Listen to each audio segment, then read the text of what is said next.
In the year 2147, Earth was a planet teetering on the edge of change. The skies above major cities shimmered with holographic advertisements, and autonomous vehicles zipped silently along magnetic highways. Humanity had taken its first steps into the stars, colonizing Mars and mining asteroids for rare minerals. But despite these advancements, old problems lingered. Greed, corruption, and power struggles still dominated human affairs, casting long shadows over the promise of a brighter future. Jon Stewart sat in his sleek studio office high above New York City, scrolling through news feeds on his transparent tablet. He was a man who thrived on chaos, someone who could turn any scandal into ratings gold.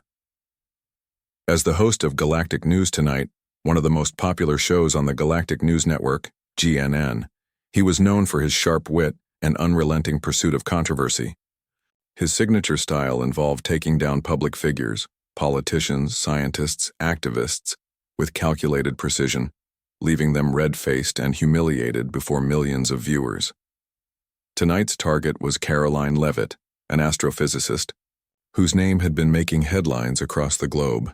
She wasn't just another scientist, she was a visionary. Karoline had proposed a revolutionary plan to terraform Mars without exploiting its natural resources. Instead of strip mining the planet for water and minerals, her method relied on advanced nanotechnology to create sustainable ecosystems.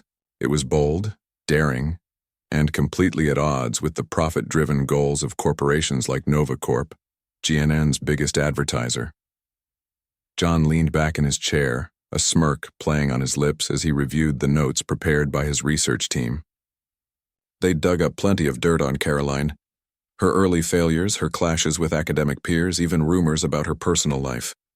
None of it was particularly damning, but with Jon's skillful framing, it would be enough to cast doubt on her credibility. He liked to think of himself as a master craftsman, shaping raw information into weapons of mass destruction. The studio lights flickered on, signaling that the show was about to begin. Jon adjusted his tie, smoothed his dark suit, and stepped onto the set. The audience erupted into applause as he walked toward his desk, flashing his trademark grin. "Good evening, everyone," he said, his voice smooth and confident. "Tonight we have a very special guest joining us. You've probably heard of her, Dr. Karoline Leavitt, the woman behind the so-called green approach to terraforming Mars."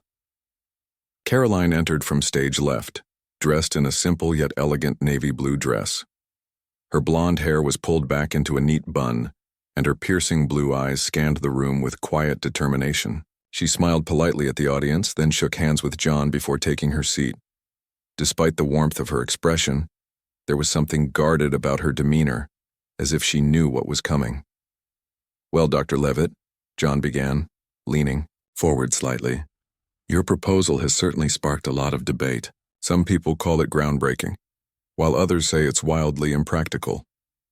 What do you make of all the attention?" Karoline folded her hands neatly on the table and met his gaze directly. "I think it's important to have conversations about how we expand into space," she replied calmly. "If we don't prioritize sustainability now, we risk repeating the same mistakes we've made here on Earth." Her answer was measured and thoughtful, but Jon wasn't interested in thoughtful answers. He nodded approvingly, pretending to agree, then shifted gears. "That's a noble sentiment, no doubt. But let's talk about the practical side of things. Critics argue that your method is too expensive and time-consuming compared to traditional approaches. How do you respond to that?" "I understand the concerns," Karoline said, her tone steady. "But when you factor in the long-term benefits, preserving Mars's environment, avoiding potential disasters caused by resource extraction, it becomes clear that my approach is not only viable, but necessary." Jon tilted his head, feigning curiosity. "Necessary? That's a strong word. Let me ask you this. Isn't it possible that you're more interested in gaining fame than actually solving real-world problems? After all, your proposal hasn't exactly won universal support within the scientific community," the audience murmured, sensing the tension rising. Karoline didn't flinch. "I'm not doing this for fame," she said firmly. "I'm doing it because I believe it's the right thing to do. If that makes me unpopular with certain groups, so be it. Jon chuckled lightly, though there was no humor in his laugh. Fair enough. But let's talk about your track record for a moment. Your early work faced significant criticism, didn't it? There were accusations of flawed data, missed deadlines, even questions about whether you deserved your grants. Care to comment on that? Karoline sighed, clearly aware of where this line of questioning was headed. Every scientist encounters challenges, she said. What matters is how you learn from them and grow. I stand by my work and I'm proud of what I've achieved since then. Jon leaned back in his chair, letting her response hang in the air for a beat. Then he struck again. Speaking of growth, some might say your recent rise to prominence feels opportunistic. Isn't it convenient that your proposal aligns perfectly with the current trend of eco-friendly initiatives? Almost as if you're capitalizing on public sentiment rather than offering genuine solutions. The audience grew quieter, their expressions torn between sympathy for Karoline and fascination with Jon's relentless attack. Karoline took a deep breath, steadying herself. Jon, I appreciate the opportunity to discuss my work, she said, her voice calm but firm. But I get the sense that this isn't really about science or Mars. This feels like an attempt to discredit me personally. Jon raised an eyebrow, pretending to be surprised. Discredit you? Not at all. I'm simply asking tough questions, the kind any responsible journalist should ask. If your ideas are as solid as you claim, they should hold up under scrutiny, right? Karoline studied him for a moment, her bright eyes narrowing ever so slightly. You're entitled to your skepticism, she said. But I hope your viewers recognize that some questions are asked not to seek truth but to sow doubt. And if that's your goal tonight, well... She paused, allowing a faint smile to play on her lips. Let's just say I'm ready for whatever comes next. The audience erupted into applause, unsure whether to cheer for Karoline's composure or Jon's audacity. Jon forced a grin, hiding his growing frustration. He had planned to rattle her, to reduce her to stammering apologies or defensive outbursts, but instead she was holding her ground, matching him point for point. For the first time in years, he felt a flicker of unease. Little did he know, Karoline had been preparing for this moment for weeks. She hadn't agreed to appear on Galactic News Tonight. Blindly, she'd done her homework. She knew Jon's tactics, his weaknesses, and most importantly, the skeletons hidden in the closets of those who funded his network. And as the interview continued, she was about to reveal something that would shake the foundations of everything Jon thought he knew. For now, however, the battle of wits raged on. Each question Jon fired at her was met with a calm, calculated response. Every jab he aimed at her reputation bounced off harmlessly like raindrops hitting a force field. The tension in the studio grew palpable, electrifying the air with anticipation. Neither Jon nor Karoline showed signs of backing down, and the audience couldn't look away. As the segment drew to a close, Jon tried one last time to regain control. Dr. Leavitt, thank you for joining us tonight, he said, his voice dripping with false sincerity. It's been enlightening. Before we wrap up, is there anything else you'd like to share with our viewers? Karoline glanced at him, then turned to face the camera. Yes, actually, she said, her voice steady and clear. To anyone watching, remember this. Progress doesn't come from fear or greed. It comes from courage, the courage to challenge the status quo, to imagine a better future and to fight for it even when others try to tear you down. Thank you. The audience erupted into thunderous applause, many of them rising to their feet. Jon sat frozen in his chair, his mind racing. He had underestimated Karoline, and now he was paying the price. But as the cameras cut to commercial, a sly smile spread across his face. This wasn't over, not by a long shot. The applause in the studio slowly faded as the commercial break began. Jon Stewart sat stiffly in his chair, his jaw clenched and his fingers tapping nervously on the desk. He wasn't used to losing control of an interview, especially not on live television. Karoline Leavitt had been calm, composed, and far too prepared for his usual tactics. For the first time in years, he felt like the hunter had become the hunted. Karoline, on the other hand, appeared unfazed. She adjusted her, dressed lightly, and took a sip of water, her movements deliberate and unhurried. Her piercing blue eyes scanned the room briefly before settling back on Jon. She knew she had handled herself well so far, but she also knew this was just the beginning. Jon wouldn't give up easily. He never did. And she suspected he still had a few tricks up his sleeve. When the cameras came back on, Jon plastered a wide grin on his face, pretending nothing was wrong. "Welcome back, everyone," he said, his voice smooth and confident once again. "We're continuing our conversation with Dr. Karoline Leavitt, whose ideas about terraforming Mars have sparked both excitement and controversy." He turned to Karoline, his tone shifting slightly. "Now let's talk about something that's been on everyone's mind: your funding. Critics argue that your proposal is simply too expensive to be practical. Where do you plan to get the money to make this dream a reality?" Karoline nodded, expecting this question. "It's true that my method requires significant investment up front," she admitted. "But when you consider the long-term savings, avoiding environmental disasters, reducing cleanup costs, and ensuring sustainable development, it's actually more cost-effective than traditional approaches. As for funding, I believe governments and private organizations will see the value in supporting ethical space exploration." Jon raised an eyebrow, clearly skeptical. Ethical space exploration? That's quite a bold claim considering the history of corporate greed in the industry. Speaking of which, he paused dramatically, glancing at his notes. "Some critics have pointed out that your research has received backing from smaller, lesser-known groups rather than major players like Novacorp or Astrotech. Doesn't that suggest a lack of confidence in your work from the big names?" Karoline's smile didn't waver. "I'd argue it suggests the opposite," she countered. "Smaller organizations often prioritize innovation over profit, which aligns perfectly with my goals. Besides, I don't think anyone should judge the validity of an idea based solely on who funds it." The audience murmured in agreement, sensing the tension between the two. Jon leaned forward, his expression sharpening. "Fair point, but let's dig a little deeper. You've spoken extensively about protecting Mars's environment, yet some experts say we don't even know if life exists there. Isn't it possible you're wasting resources trying to preserve something that might not exist?" Karoline tilted her head, her gaze steady. "That's exactly why caution is so important," she explained. "If we rush into terraforming, without fully understanding Mars's ecosystem, we risk causing irreversible damage. We've already made that mistake here on Earth. Why repeat it elsewhere?" Jon chuckled lightly, though there was no warmth in it. "Idealistic, isn't it? Some might call it naive.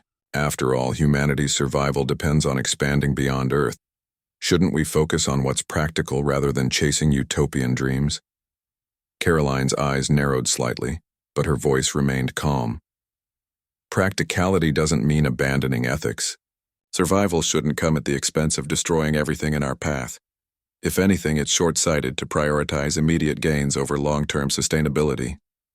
The exchange continued like this, each question from Jon designed to chip away at Karoline's credibility. He brought up her early struggles as a scientist, implying she lacked the experience needed for such a monumental project. He questioned her motives, suggesting she was more interested in fame than meaningful change. Yet every time, Karoline responded with poise and clarity, turning his attacks into opportunities to reinforce her message. Finally, Jon decided to go for the jugular. "Let's address the elephant in the room," he said, leaning back in his chair with a smug expression. "Your proposal sounds great in theory, but can we really trust someone with such a checkered past? Rumors have circulated about conflicts with colleagues, missed deadlines, and even accusations of falsifying data during your graduate studies. How do you respond to those allegations?" The audience gasped audibly, many of them shocked by the sudden shift in tone. Karoline's lips pressed together briefly, but she quickly regained her composure. "Those rumors were thoroughly investigated and proven false," she replied evenly. "Unfortunately, they've been recycled by critics whenever I propose something they don't like. It's disappointing, but it doesn't change the fact that my work speaks for itself." Jon smirked, clearly enjoying himself. Does it, though? Because some might argue your work only gained attention after you started pushing this eco-friendly narrative. Almost as if you're using public sentiment to boost your career. Karoline studied him for a moment, her expression unreadable. Then, unexpectedly, she smiled, a genuine, warm smile that caught Jon off guard. "You know, Jon," she said softly, "I expected better from someone who claims to care about truth and transparency. But I suppose even you can't resist selling out to the highest bidder." The studio fell silent. Jon blinked, momentarily stunned. He hadn't anticipated such a direct accusation, especially not on live TV. The audience shifted uncomfortably in their seats, unsure how to react. Karoline leaned forward slightly, her voice carrying a newfound edge. "Tell me, Jon, how much did Novacorp pay you to discredit me tonight?" The comment hit like a bombshell. Gasps rippled through the crowd, and several people whispered excitedly to one another. Jon's face flushed red, and for a split second he looked genuinely rattled. "Excuse me?" he sputtered, his voice rising slightly. "I'm a journalist. My job is to ask tough questions, not to serve corporate interests." Karoline raised an eyebrow, her smile widening. "Is that so? Then perhaps you'd like to explain why GNN hasn't reported on Novacorp's illegal mining operations on Europa, or why your network consistently downplays stories about corporate corruption in space exploration." Jon opened his mouth to respond, then closed it again, visibly struggling to regain control of the situation. He glanced at the camera, then back at Karoline, searching for a way to deflect. But the damage was done. The audience was buzzing now, their attention fully focused on the unfolding drama. Seizing the moment, Karoline pressed on. "Novacorp isn't just mining Europa. They're violating international treaties designed to protect extraterrestrial ecosystems. They've been using falsified data provided by GNN to justify their actions, claiming the moon is barren when, in fact, microbial life may exist there. Does any of this sound familiar, Jon?" The studio erupted into chaos. Audience members shouted questions, some cheering for Karoline while others demanded answers from Jon. The producer frantically signaled for a commercial break, but it was too late. The story was already spreading like wildfire online, with viewers live tweeting the confrontation and speculating about Novacorp's involvement. Jon finally found his voice, though it was weaker than usual. "These are serious accusations, Dr. Leavitt. Do you have evidence to support them?" Karoline nodded, her expression deadly serious. "I do, and I'll be presenting it to the United Nations next week. Until then, I suggest you and your network start preparing for some uncomfortable questions." The audience exploded into applause, many of them standing to cheer for Karoline. Jon sat frozen in his chair, his carefully crafted persona crumbling around him.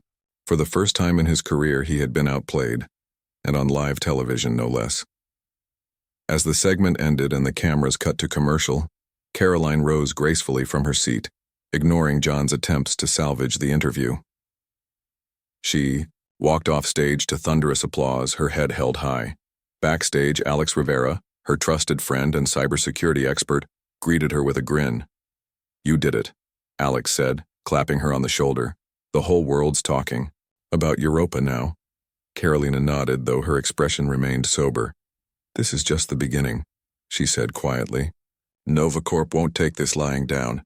We need to be ready for whatever comes next." Alex's smile faded slightly, but he nodded in agreement. "We will be. Let's get to work." Meanwhile, in the studio, Jon sat alone at his desk, staring blankly at the empty stage. His mind raced as he tried to process what had just happened. He had underestimated Karoline, and now he was paying the price, not just professionally but personally. The backlash would be swift and merciless, and he knew it. But deep down, a small part of him couldn't help but admire her. She had faced him head-on, unflinching and unafraid, and delivered a comeback that would go down in history. Whether he liked it or not, Karoline Leavitt had just changed the game, and there was no going back. The alliance between Karoline Leavitt and Jon Stewart was as fragile as it was unexpected. Neither trusted the other completely, but both understood they needed each other to survive the storm they had unleashed. For Karoline, Jon represented, access to a platform she couldn't ignore. Galactic News Tonight still reached millions of viewers worldwide, and his influence could amplify her message in ways she couldn't achieve alone. For Jon, working with Karoline offered a chance at redemption, a way to claw back some shred of integrity after his reputation had been shredded. Their first meeting took place in a quiet cafe tucked away in a corner of New York City. The location was deliberate, neutral ground where neither felt entirely comfortable or in control. Karoline arrived first, sitting by the window with a cup of coffee steaming in front of her. She watched the bustling street outside, her mind racing with questions about whether this partnership would work, or if it was just another trap set by NovaCorp. Jon entered a few minutes later, his usual confidence replaced by an uneasy demeanor. He spotted Karoline immediately and approached her table, sliding into the seat across from her. "Thanks for meeting me," he said, his voice low and hesitant. Karoline studied him for a moment before responding. "You don't have to thank me. Just prove you're serious about helping." Jon nodded, looking genuinely contrite. "I know I messed up. I let greed cloud my judgment, and I regret it. But I want to make things right. You've got the evidence, and I've got the audience. Together, we can bring NovaCorp down." Karoline leaned forward slightly, her piercing blue eyes locking onto his. "If we do this, there's no turning back. Once we release the full story, they'll come after us. Are you ready for that?" Jon swallowed hard but didn't flinch. "I don't have much left to lose. Let's do it." Over the next several days, Karoline and Jon worked closely together, piecing together a documentary that would expose NovaCorp's crimes to the world. Alex Rivera joined them, providing technical expertise and ensuring their data was secure. They combed through thousands of files, organizing leaked documents, satellite images, and whistleblower testimonies into a coherent narrative. Every detail mattered. They knew NovaCorp's lawyers would scrutinize everything, looking for any flaw they could exploit. As the project progressed, tensions occasionally flared. Jon's instincts as a journalist clashed with Karoline's scientific precision. He wanted drama and spectacle. She insisted on accuracy and context. At one point, during a heated argument over how to frame a particular piece of evidence, Karoline slammed her hands on the table. "This isn't about ratings, Jon. It's about holding them accountable." Jon held up his hands in surrender. "I get it, okay? I'm not trying to sensationalize this, but if we don't make it compelling, people won't pay attention." In the end, they compromised, blending Karoline's meticulous approach with Jon's knack for storytelling. The result was a powerful narrative that balanced cold, hard facts with emotional resonance. They titled the documentary Shadows Beyond Earth, a nod to the unseen forces shaping humanity's future in space. The night before its release, the team gathered in Karoline's lab to watch the final cut. The room was silent except for the hum of computers and the occasional sip of coffee. As the credits rolled, Alex broke the silence. "This is going to change everything." Karoline nodded, though her expression remained cautious. "Let's hope so." When Shadows Beyond Earth premiered, it sent shockwaves around the globe. Within hours, the documentary went viral, sparking outrage and calls for justice. Viewers were horrified by the scale of NovaCorp's corruption, the illegal mining operations, the falsified reports, the destruction of Europa's fragile ecosystem. Politicians who had once turned a blind eye to corporate misconduct found themselves under intense pressure to act. Protests erupted in major cities with demonstrators chanting slogans like "Protect Our Future" and "No More Lies." NovaCorp scrambled to respond, issuing statements denying the allegations and accusing Karoline and Jon of spreading misinformation. But their denials rang hollow against the overwhelming weight of evidence. Even some of their own employees began speaking out, adding fuel to the fire. One former engineer revealed how executives had pressured him to falsify environmental impact assessments, while another described witnessing toxic waste being dumped on uninhabited moons. Despite the growing momentum, the backlash wasn't limited to NovaCorp. Death threats poured in for Karoline, Jon, and Alex, forcing them to go into hiding. Their phones buzzed constantly with messages from unknown numbers, many containing chilling warnings. "You think you're safe?" read one. "We're watching." Another simply said, "Enjoy your last days." Alex tightened their cybersecurity measures, setting up encrypted communication channels and monitoring for breaches. "They're desperate," he told Karoline one evening as they huddled in a safe house. "Which means they'll try anything to stop us." Karoline nodded grimly. "Then we keep moving. We can't let them silence us." Jon, too, faced consequences for his involvement. His apartment was ransacked, and someone slashed the tires of his car. When he reported the incidents to the police, they dismissed them as random vandalism, clearly unwilling to investigate further. Frustrated but undeterred, Jon doubled down on his commitment to the cause. "If they think they can scare me off, they're wrong," he muttered to himself late one night, staring at his reflection in a cracked mirror. Amid the chaos, cracks began to form within Novacorp itself. Shareholders demanded answers, fearing the scandal would tank the company's stock value. Internal memos leaked online revealed infighting among executives, some of whom blamed others for mishandling the situation. Public relations teams struggled to contain the damage, but every attempt only seemed to dig the hole deeper. Meanwhile, governments around the world started taking action. The United Nations convened an emergency session to discuss stricter regulations on space exploration, including penalties for treaty violations. Several countries announced plans to cut ties with Novacorp, redirecting funding to smaller, ethical organizations. Even GNN, eager to distance itself from the controversy, suspended Jon indefinitely, a move that drew mixed reactions from viewers. For Karoline, the whirlwind of events was both exhilarating and exhausting. She had dreamed of a day when humanity would prioritize ethics over profit, but she hadn't anticipated the personal cost. Sleepless nights became the norm, and the constant threat of danger weighed heavily on her mind. Yet whenever doubt crept in, she reminded herself why she had started this fight, to protect the stars for future generations. One evening, as she sat alone in the safe house, Alex walked in carrying a bottle of wine. "Thought you could use a break," he said with a small smile. "We've earned it." Karoline chuckled softly, accepting the glass he poured for her. "I guess we have, but this isn't over yet." "No," Alex agreed, raising his glass. "But we've come a long way. Here's to finishing what we started." They clinked glasses, savoring the brief moment of peace. Outside, the world continued to spin, caught between hope and fear. Karoline knew the road ahead would be fraught with challenges, but for the first time in months she allowed herself to feel a flicker of optimism. Together, they had exposed the truth, and now, the power to shape the future rested in humanity's hands. Little did they know, Novacorp wasn't done fighting. Deep within the corporation's shadowy ranks, plans were already underway to retaliate. And as the battle lines hardened, Karoline realized that winning hearts and minds might not be enough. To truly change the system, she would need to confront the dark heart of greed itself, and that meant stepping into the lion's den. The final act of Karoline Leavitt's battle against Novacorp began with an unexpected invitation.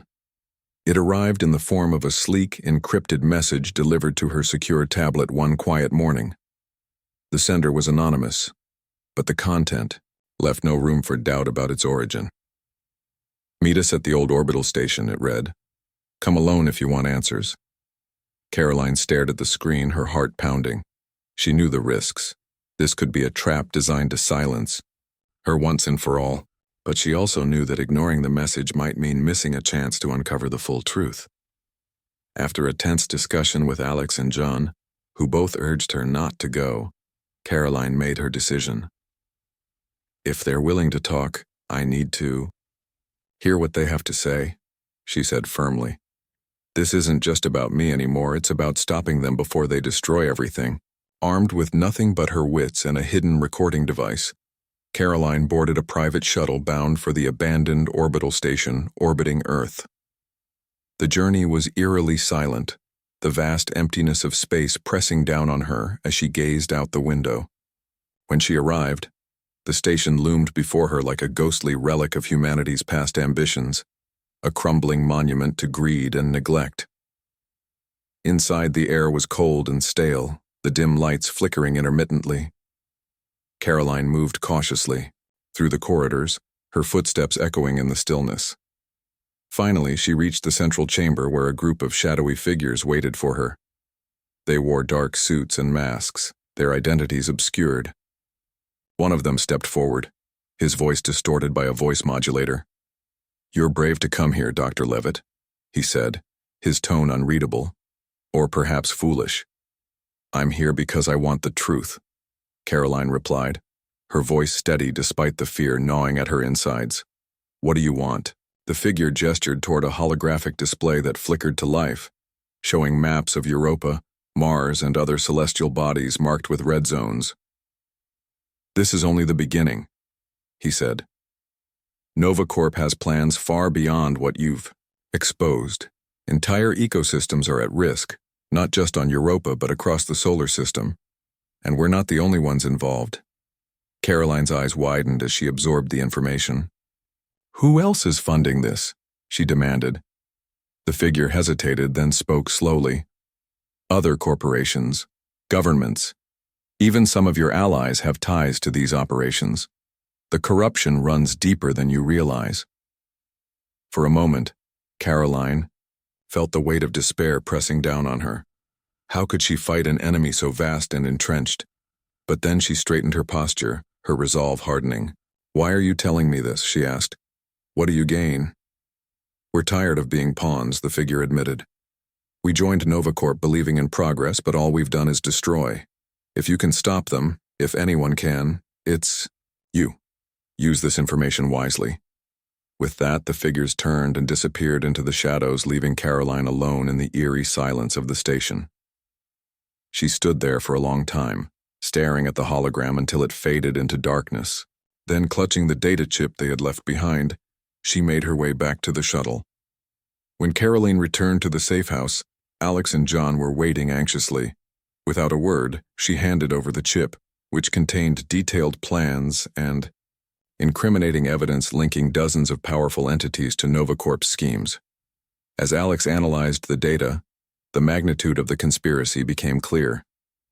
This wasn't just about one corporation. It was a systemic problem rooted in humanity's flawed approach to space exploration. "This changes everything," Alex murmured, his face pale. "If we release this, it won't just take down NovaCorp. It'll shake the entire foundation of how we operate in space." Jon nodded grimly. "And it'll make enemies of everyone who benefits from the current system." "Are you sure you're ready for that?" Karoline met his gaze, her expression resolute. "We don't have a choice. If we don't act now, they'll keep expanding unchecked. We owe it to future generations to try." With renewed determination, the trio prepared for their final move.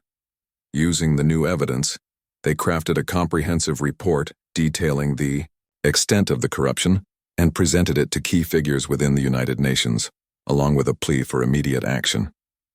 The response was swift and decisive. Emergency sessions were called, investigations launched, and sanctions imposed on implicated organizations.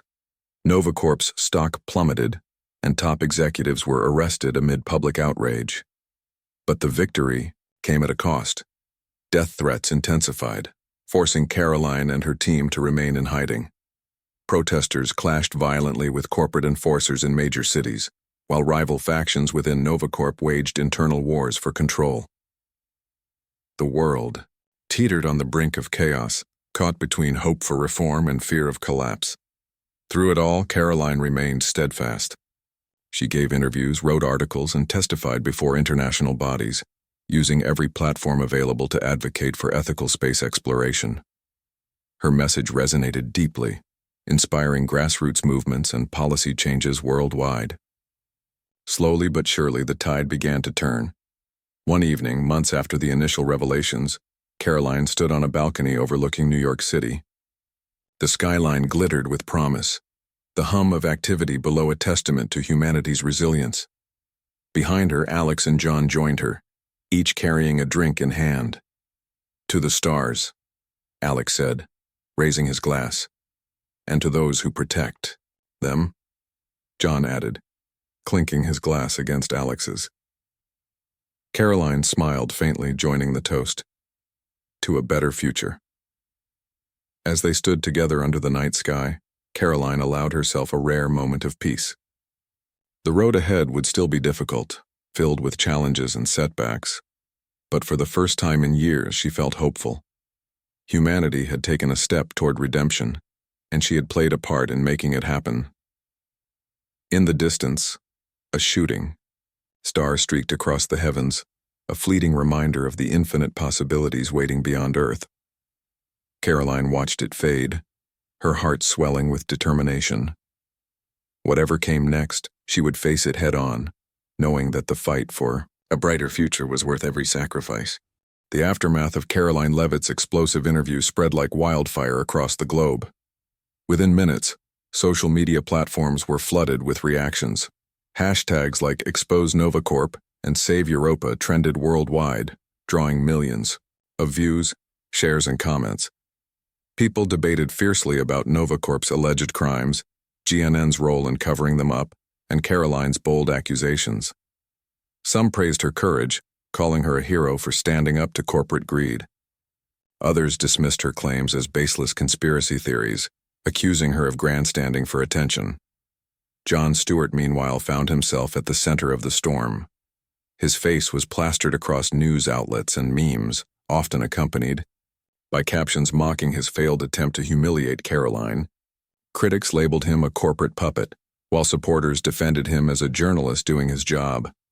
But no matter which side people took, one thing was clear. Jon's reputation had taken a massive hit. Sponsors began pulling their ads from Galactic News Tonight, and angry viewers called for his resignation. For the first time in years, Jon felt vulnerable, like a king whose throne was crumbling beneath him. In the days that followed, the fallout only intensified. Novacorp issued a vague statement denying all allegations, calling them unfounded rumors designed to harm their business. But their denial rang hollow to many, especially when whistleblowers started coming forward with damning evidence. Former employees revealed details about secret mining operations on Europa, including falsified environmental reports and bribes paid to government officials. Independent researchers confirmed traces of microbial life on the icy moon, contradicting Novacorp's claims that it was barren. The pieces of the puzzle were falling into place, painting a picture of corruption and exploitation that shocked even the most cynical observers. Karoline, however, wasn't celebrating. While the public rallied behind her, she knew the battle was far from over. Powerful corporations like Novacorp didn't back down easily. They fought dirty, using every tool at their disposal to silence critics. True to form, Novacorp launched a smear campaign against her, hiring private investigators to dig up dirt on her past. They leaked old photos and cherry-picked quotes from academic papers, trying to paint her as unstable and untrustworthy. Anonymous, threats began appearing on her doorstep, warning her to stop talking or face consequences. Despite the danger, Karoline refused to back down. She spent long hours in her lab, poring over data and preparing her case for the United Nations. Her close friend Alex Rivera worked tirelessly alongside her, hacking into secure databases and gathering evidence to support her claims. Together, they uncovered a web of corruption linking Novacorp to other unethical practices across the solar system, from illegal asteroid mining to toxic waste dumping on uninhabited moons. It was worse than either of them had imagined, and the stakes couldn't have been higher. One evening, as they sat in Karoline's dimly lit office, Alex leaned back in his chair and sighed. "You realize what you're walking into, right?" he asked, running a hand through his dark hair. "This isn't just about Europa anymore. You're taking on some of the biggest names in the industry. If they catch wind of what we've found—" "I know," Karoline interrupted, her voice steady but tinged with exhaustion. She glanced at the piles of documents scattered across her desk, then turned to look out the window at the city skyline. "But we don't have a choice, Alex. If we don't expose this now, they'll keep getting away with it. And sooner or later, there won't be anything left to save." Alex nodded reluctantly, knowing she was right. Still, he couldn't shake the feeling that they were playing with fire. "Just promise me one thing," he said after a pause. "Be careful. These people aren't going to let you win without a fight. Karoline gave him a small, tired smile. I'm always careful, she replied. But deep down, she knew the risks. Every step forward felt like walking a tightrope, with enemies lurking on all sides. Yet she also knew that backing down wasn't an option. Not if she wanted to make a difference. As the UN hearing approached, tensions continued to rise. NovaCorp ramped up its efforts to discredit Karoline, flooding the airwaves with propaganda and pressuring politicians to distance themselves from her cause. Protesters clashed outside major cities, some chanting slogans in support of ethical space exploration, others defending corporate interests.